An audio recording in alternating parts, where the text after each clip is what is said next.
Pop, and an Indian named Charlie. Today, in turning the faucet in the cabin, no water. Click, click, click, nothing. Fuses, wires, pump, well, where to begin? Memory trips backward to being 10 and the sound of the dynamite blasting through ledge, such shaking, and then the sound of the water. My Pop's friend Charlie, part Cherokee, had led him to this place with his dowsing stick.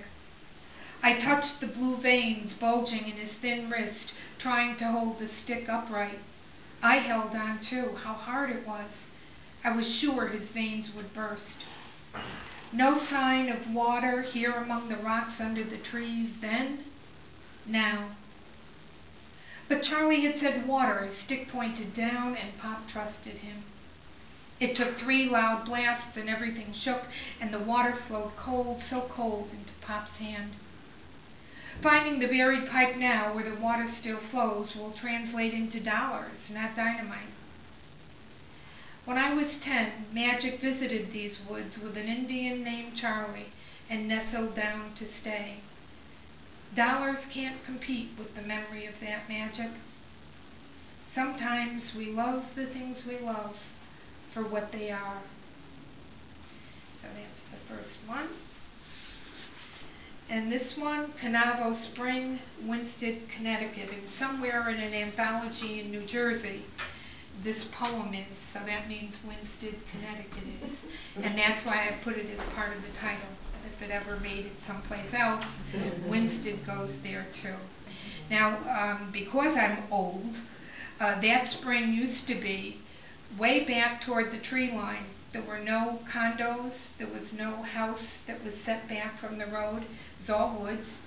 And I believe the man my father bought the property from must have told him about it, that there was this spring for people to use. And we used to have to carry the glass, a half-gallon wine jugs, and fill them with water to lug them up to the cabin before we had our own water.